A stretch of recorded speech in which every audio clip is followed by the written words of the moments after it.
Bismillahirrahmanirrahim. Alhamdulillahirabbil alamin. Wassalatu wassalamu ala nabiyyina Muhammadin wa ala alihi wa sahbihi wa man tabi'ahum bi ihsanin ila yaumiddin amma ba'd. Qala Syaikhu Muhammad bin Abdul Wahhab rahimahullahu taala wa lahuma fi hadithi Ajbana fa inna Allaha harrama 'alan nar man qala la ilaha illallah yabtaghi bidzalika wajha Allah. Dan untuk keduanya yaitu Bukhari dan Muslim dalam hadis Idban, maka sesungguhnya Allah Subhanahu wa taala telah mengharamkan neraka bagi siapa yang mengucapkan la ilaha illallah. Yang dia mengucapkan la ilaha illallah karena mengharapkan wajah Allah. Baik, ini keutamaan tauhid ya. Bukhari Muslim lahuma sini itu Bukhari Muslim meriwayatkan dari hadis Itban radhiyallahu anhu. Bahwasanya Nabi sallallahu alaihi wasallam bersabda, sungguhnya Allah Subhanahu wa taala telah mengharamkan atas neraka siapa? Orang yang mengucapkan la ilaha illallah, tidak sekedar diucapkan, tapi ya bertagi bidzalika wajah Allah. Dia ucapkan la ilaha illallah dalam keadaan betul-betul yang mengharap pahala, mengharap wajah Allah Subhanahu wa taala. Dan nanti akan ada pembahasan tentang syarat-syarat la ilaha illallah. Ya. Jadi kalimat la ilaha illallah kalimat yang sangat mulia, sangat agung. Ya. Ada syarat-syarat ya yang dengannya kalimat la ilaha illallah tersebut bermanfaat bagi orang yang mengucapkannya. Nah, kalau cuma sekedar diucapkan seperti orang-orang munafik, ya. Mengucapkan dusta, dia tidak yakini, ya bahkan menyembunyikan kekafiran dalam hatinya, maka tidak ada manfaatnya la ilaha illallah. Paham ini?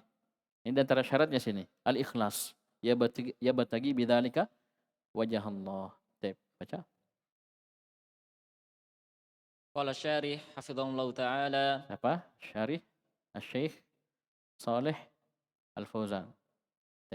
Qala syarih Syekh Shalih Al-Fauzan hafizahullah taala itsbanu ay wa itsbanu banu Malik ibni Amrin ibni Al-Ajlan. Al-Ajlani Al-Ansari min Bani Salim ibni Aufin sahabiyun masyhurun mata fi khilafati Muawiyah. Itsban dia adalah Itsban bin Malik bin Amr bin Ajlan Al-Ansari.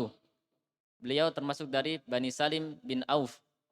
Beliau adalah sahabat yang terkenal dan beliau meninggal pada masa kekhilafahan Muawiyah. Ya, masa pemerintahan Muawiyah ibn Abi Sufyan radhiyallahu anhuma. Ini Itban ibn Malik radhiyallahu anhu. Baik. Terus Walahuma ay rawal Bukhari wa Muslimun fi sahihaihima hadzal haditsa bikamalihi wa hadza tarafun minhu. Ay yaitu lahuma artinya dan untuk keduanya yaitu Imam Al-Bukhari dan Imam Muslim meriwayatkan hadis kesempurnaan hadis ini dalam kitab sahih keduanya. Dan ini adalah ujung hadis tersebut. Ya, lahuma artinya apa? Hadis ini diriwayatkan oleh Al-Bukhari dan Muslim dalam kitab sahih keduanya. Dan keduanya meriwayatkannya dengan apa? Secara sempurna bikamalihi. Dan ini ujungnya, ini tarafnya, ini ujungnya. Fa innallaha harrama 'alan nar man qala la ilaha illallah yabtaghi bidzalika wajah Allah. Yang punya sahih Bukhari, sahih Muslim bisa dicari ya, bisa dicari. Biasanya ada nomornya seperti ini ya. Ini nomor 425 Muslim, nomor 33. Bisa dilihat yang punya sahih Bukhari atau sahih Muslim. Ya, bisa lihat kesempurnaan hadisnya. Terus Harrama 'alan nari ay at-tahrimu al-man'u ay mana an-nara an tamassahu. Allah Subhanahu wa taala mengharamkan neraka, yaitu pengharaman, yaitu terhalangi, yaitu Allah Subhanahu wa taala menghalangi neraka untuk menyentuhnya. Haram 'alan nar artinya at-tahrim, artinya apa? Al-mana'. Yaitu mana'an nara an tamassahu. Itu Allah Subhanahu wa taala mencegah, menghalangi neraka untuk ya menyentuhnya. Ya, maksudnya Allah menjaga dia dari api neraka. Baik. Terus Yabtaghi bidzalika wajh Allah.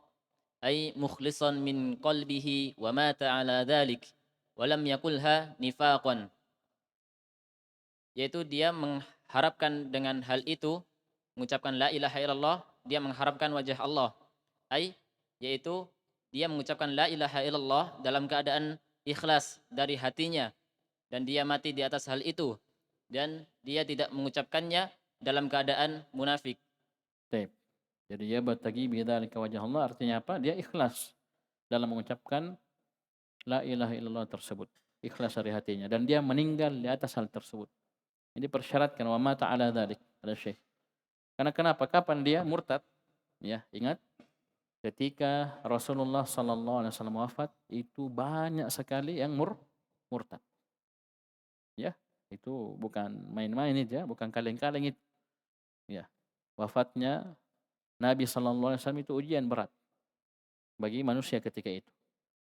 Ya, banyak yang murtad, banyak yang beriman kepada Musailamah al-Kadzdzab ya. Mengakui bahwasanya dia adalah nabi padahal Nabi sudah bilang la nabiyya ba'di. Tidak ada nabi setelahku. Ya, bisa dipahami? Orang menolak membayar zakat yang dahulu dia bayar di zaman Nabi SAW. Ya. Jadi ini persyaratkan wa mata ala dzalik. Dia istiqamah di atas hal tersebut sampai dia meninggal. Walam yakulha nifaqan dan dia tidak ucapkan la ilaha illallah karena nifaq. Ya, karena nifaq. Karena kapan dia ucapkan la ilaha illallah ya. Kemudian dia menyembunyikan kekafiran dalam hatinya maka tidak dapat dia keutamaan ini. Ya. Tidak dapat dia keutamaan ini yaitu apa? Dihalangi dari neraka. Bahkan orang munafik, innal munafikina fid darkil asfali minan nar. Sungguhnya orang-orang munafik itu di lapisan neraka yang paling bawah. Bukan sekedar masuk neraka, tapi dia yang paling bawah. Di bawah orang-orang musyrikin bahkan. Bisa dipahami? Baik. Terus?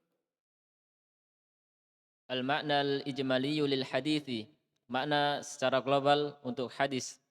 Anna Rasulullah sallallahu alaihi wasallam yukhbiru khabaran muakkadan anna man talaffadha bi kalimati la ilaha illallah qasidan ma tadullu alaihi minal ikhlasi wa nafsi syirki amilan bidzalika zahiran wa batinan wa ma ta'ala tilkal hali lam tamassahun naru yaumal qiyamah. Subhanallah. Coba lihat. Apa makna globalnya hadis ini? Bahwasannya Rasulullah sallallahu alaihi wasallam mengabarkan sebuah kabar yang dikuatkan. Ya, muakkad ini wallahu alam mungkin karena ada lafaz fa inna, ada inna litaukid. Ya, litakid. Ya, khabar yang dikuatkan. Betul-betul pasti sungguh.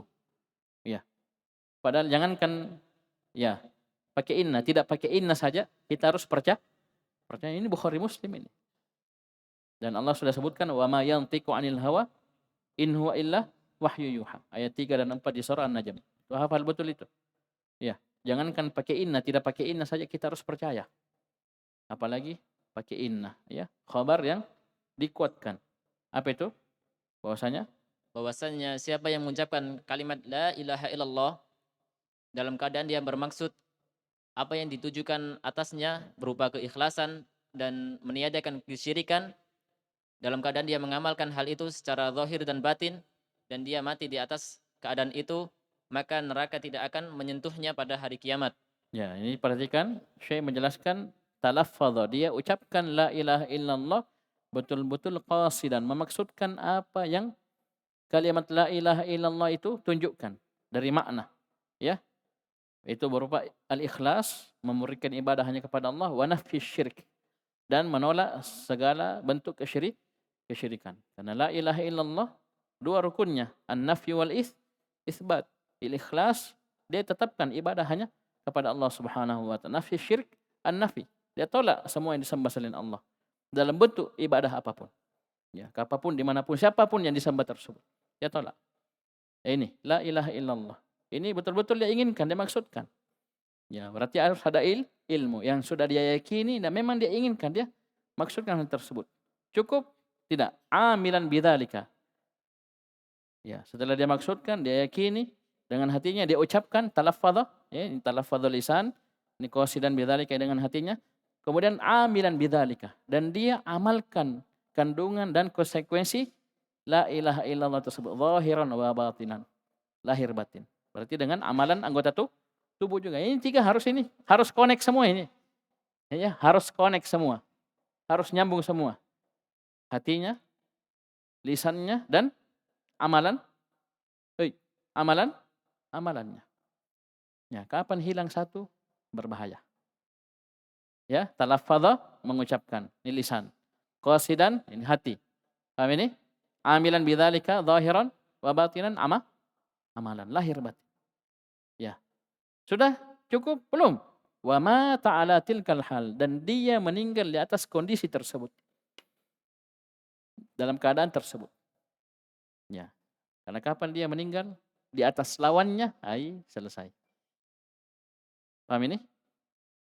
Ini beliau jelaskan. Ini syarat-syaratnya dia ucapkan dengan lisan, dia yakini dengan hati, ya, maknanya, kandungannya, kemudian dia amalkan konsekuensinya dengan anggota tubuhnya, lahir batin, dan dia meninggal di atas perkara tersebut baru dapat janjinya.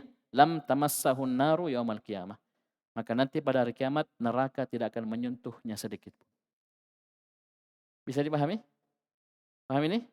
Nah ini makna global hadis Itban ibn Malik radhiyallahu anhu tersebut. Terus. Munasabatul hadithi lil babi anna fihi dalalatan wadihatan ala fadli tauhidi wa annahu yujibu liman mata alaihi najata minan nar wa takfiras sayyiat. Kesesuaian hadis dengan bab, bahwasannya di dalam hadis tersebut menunjukkan ada penunjukan yang jelas atas keutamaan tauhid. Terdapat dalil yang jelas, dalalah itu dalil yang jelas.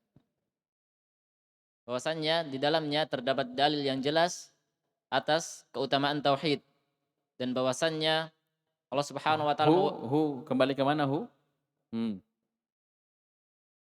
Tauhid. Tauhid. Dan bahwasannya tauhid mewajibkan, mengharuskan bagi siapa yang mati di atasnya. Alaihi kembali ke mana? Atas tauhid. Tauhid. Mata ala tauhid. Apa? Tauhid mengharuskan orang yang meninggal di atas tauhid keselamatan dari neraka. An-najata minan nar. Selamat dari neraka. Paham ini? Ini maf'ulun bihi dari yujibu, najata. Terus. Wa takfir as-sayyiati, dan pengguguran dosa-dosa. Baik. Bisa dipahami? Baik. Lanjut. Faedah. Ma yustafadu minal hadithi. Apa yang dapat diambil faedah dari hadis? Ya, faedah hadis ini. Apa? Ada 7 disebutkan. Yang pertama, perhatikan kalau ada faedah begini, perhatikan. Al-awwalu fadlut tauhidi wa annahu yunkidu minan nari. Kalau ditakdirkan al-faedah berarti al-ula. Iya, wallahu a'lam. Kalau kita bilang faedah dari hadis ini berarti al-ula, ats-tsaniyatu pakai muannas. Al-faedatul ula, ats-tsaniyatu dan seterusnya. Itu takdirnya, wallahu a'lam. Baik. Al-ula fadlut tauhidi wa annahu yunkidu minan nari wa yukaffirul khotoya. Yang pertama yaitu keutamaan tauhid, dan bahwasannya tauhid menyelamatkan dari neraka dan menggugurkan dosa-dosa. Coba lihat, keutamaan tauhid bisa menjadi sebab kita selamat dari neraka. Tapi dengan syarat-syaratnya tadi ya. Paham ini? Tauhid betul-betul yakini dengan hatinya, itu la ilaha illallah.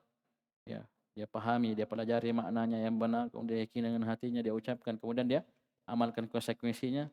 Itu pasti dia akan jadi sebab selamatnya dirinya dari api neraka. Wa yukaffirul khotoya, dan tauhid akan menghapuskan dosa-dosa. Terus.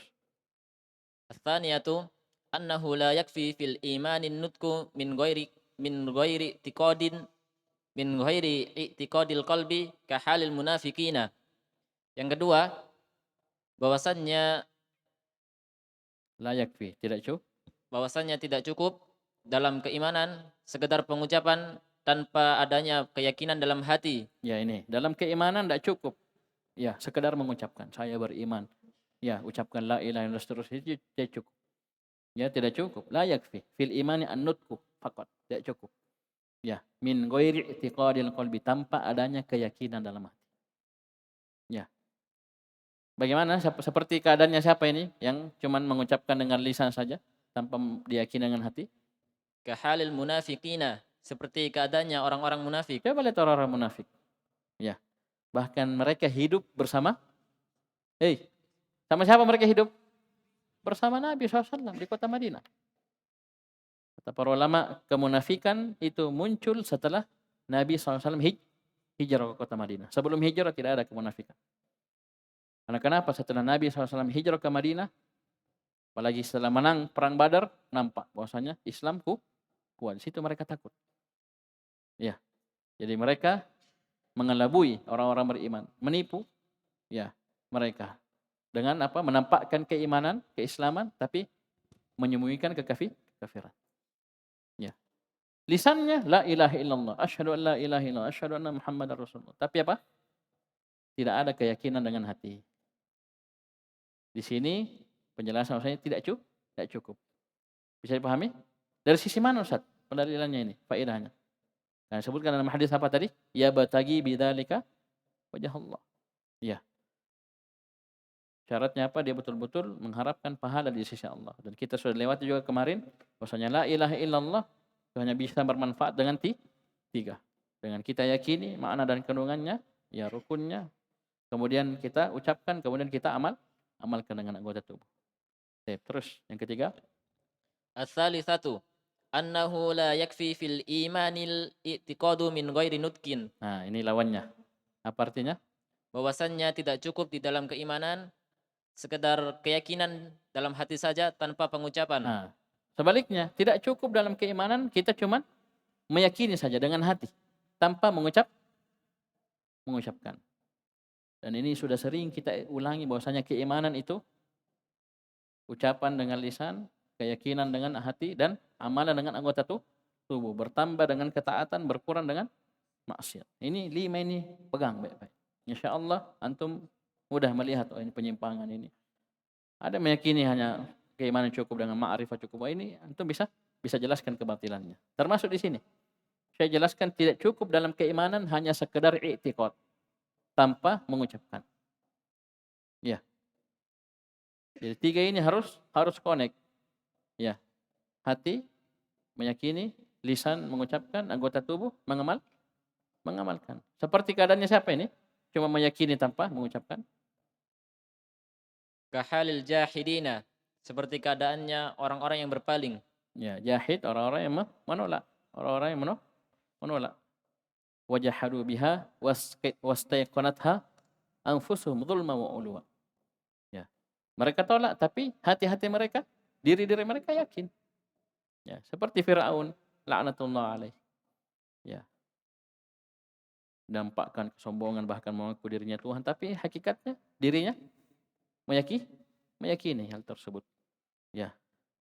Baik. Bisa dipahami?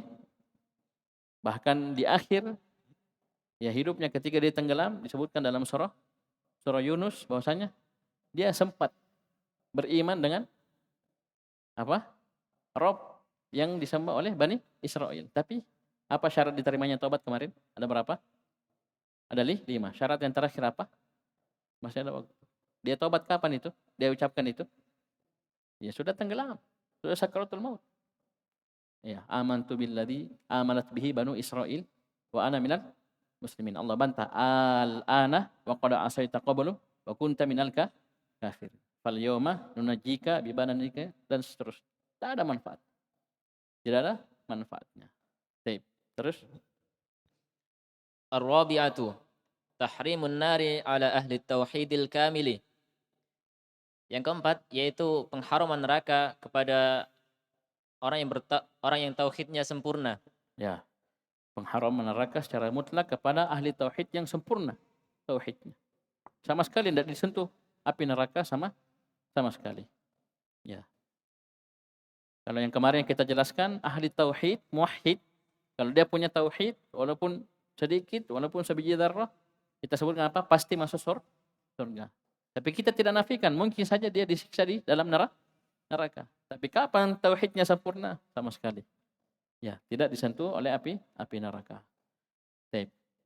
Terus Al-khamisatu annal amala la yanfa'u illa idza kana khalisan liwajhillahi wa shawaban ala sunnati Rasulillah sallallahu alaihi wasallam. Subhanallah, faedah-faedahnya luar biasa ya Syekh Shalih Fauzan.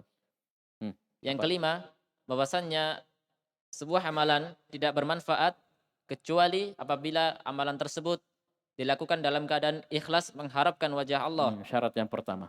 Terus? dan benar atau sesuai di atas sunnahnya Rasulullah sallallahu alaihi wasallam. Nah, ini yang kita sebutkan kemarin. 2 syarat diterimanya amalan. Annal amalan itu seluruhnya tanpa terkecuali. La yanfa'u, tidak akan bermanfaat, tidak akan diterima di sisi Allah Subhanahu wa taala illa kecuali jika dia khalisan liwajhillah. Kecuali dia dilakukan, ya, amalan tersebut, ibadah tersebut dilakukan betul-betul mengharap pahala di sisi Allah, mengharap wajah Allah, ikhlas, mengharap wajah Allah Subhanahu wa taala. Ini syarat yang pertama. Cukup tidak? Wassawaban ala sunnati Rasulillah SAW. Beliau pakai waw, berarti apa? Tidak bisa dipisah. Tidak cukup ikhlas saja, harus. Yang kedua apa?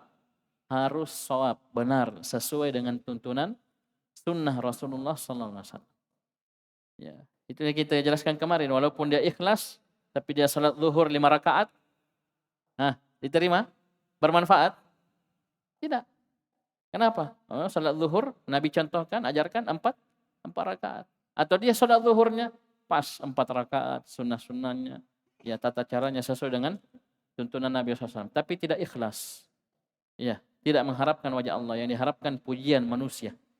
Ya, ada gurunya, ada calon mertuanya, dia sudah melamar, ya ada calon mertuanya misalnya, dia mau dipuji, mau disuruh, ya, jadi 2 ini harus berkumpul, ikhlas dan mutaba'ah. Ya, terus. As-sadisatu, anna man qala la ilaha illallah wa huwa yad'u ghairallahi lam tanfa'hu kahali ubadil kuburil yaum. Ya, Yaqul, sudah. Sampai sini dulu. Lam tanfa'hu. Koma dulu, coba artikan. bahwasannya siapa yang mengucapkan la ilaha illallah dalam keadaan dia Waw sini waw haliyah, ya. Dalam keadaan dia ucapkan la ilaha illallah, tapi kondisinya bagaimana? dalam keadaan dia berdoa kepada selain Allah, Ya. maka tidak bermanfaat ucapan la ilaha illallah. Jawabannya lam tanfa'hu. Barang siapa yang mengucapkan la ilaha illallah, dia ucapkan la ilaha illallah, tapi coba lihat kondisinya, wa huwa yad'u ghairallah. Tapi dalam keadaan dia berdoa, beribadah, menyembah ghairallah, menyerahkan ibadah kepada selain Allah Subhanahu wa taala. Maka bagaimana ucapan la ilaha illallahnya? Kata Syekh, lam tanfa'hu. Ucapan la ilaha illallah tersebut tidak akan bisa memberikan manfaat sedikit pun pada dirinya. Seperti siapa? Baca. Kahali ubadil kuburil yauma, Seperti keadaannya penyembah kubur pada hari ini. taib. Bagaimana kondisi para ubadul kubur ini? Yang orang-orang yang menyerahkan ibadah kepada penghuni kubur. Yaquluna la ilaha illallah wa hum yad'unal mauta wa yataqarrabuna ilaihim. Mereka mengucapkan la ilaha illallah dalam keadaan mereka berdoa kepada orang yang telah meninggal dan mereka mendekatkan diri kepada mereka. Coba lihat. Mereka ucapkan la ilaha illallah. KTP-nya Islam. Tapi bagaimana kondisinya? Bagaimana keseharian mereka? Datang ke kuburan, pergi berdoa, menyerahkan ibadah kepada penghuni kubur. Ya, bahkan tidak sedikit di antara mereka meyakini rububiyah Allah pada penghuni kubur tersebut. Itu saya katakan tadi, sebagian mereka meyakini penghuni kubur. Masya Allah. Tanya. Ya, kalau kita sulit rezekinya, ya, jodohnya dan seterusnya datang. Ya, sakit mau sembuh. Paham ini? Ini kan rububiyah. Coba lihat ucapan Nabi Ibrahim alaihissalam, wa idza maridtu fa huwa yashfin. Ini Nabi Ibrahim, Imamul Hunafa. Ya. Kalau saya sakit, kata Nabi Ibrahim, ya. Apa kata Nabi Ibrahim? Fa huwa yashfin. Allah yang sembuhkan saya. Ya. Tadi pertanyaan, qul may yarzuqukum minas sama'i wal ard, apa orang-orang musyrikin bilang? Ketika ditanya, fa sayaquluna Allah. Terus urusan jodoh, wa may yudabbirul amra, apa mereka bilang? Fa sayaquluna Allah. Bisa dipahami? Itu orang-orang musyrikin dahulu, tapi coba orang-orang sekarang. Ya. Coba lihat orang-orang sekarang. Ya. miskin terus, ya bosan, ya tidak mau sabar dan seterusnya. Datang, katanya datang ke pohon ini, ya pergi bertapa, bawa ini, sembelih ini. Amin nih, datang ke sana ada kuburan itu kata banyak orang berdoa sukses di situ. Hah? Jodoh apa semua. Naudzubillah. Walaupun mereka ucapkan la ilaha illallah, maka pada kondisi seperti ini lam tanfa'hu. Kalimat la ilaha illallah tidak akan bermanfaat sedikit pun untuk dirinya. Karena kenapa? Ucapan mereka la ilaha illallah tidak sesuai atau amalan mereka ya tidak sesuai dengan ucapan mereka. Karena la ilaha illallah konsekuensinya apa? Dia harus murnikan ibadahnya kepada Allah. Semua jenis ibadah hanya kepada Allah. Tinggalkan semua yang disembah selain Allah. Siapapun dia dalam bentuk ibadah apapun. Nah, di sini saya sebutkan kondisinya wahum yad'unal mauta, dalam keadaan mereka yad'unal mauta. Pakai fi'il mudhari lagi ya. Berarti apa? Kebiasaan sudah berlanjut, bahkan diwarisi turun temurun. Jadi berwasiat ya, kalau nanti kalau saya meninggal kamu begini-begini datang ke sini dan seterusnya. Nauzubillah. Wa yataqarrabuna ilaihim, dan mereka melakukan taqarrub, pendekatan diri kepada para penghuni kubur tersebut, orang-orang yang sudah meninggal. Jadi bukan hanya doa. Sebagian menyembelih ya, lepas hewan ya dan seterusnya. Kasih sesajen, kasih ini, semuanya kesyirikan. Bisa dipahami? Baik. Gimana bermanfaat la ilaha illallahnya?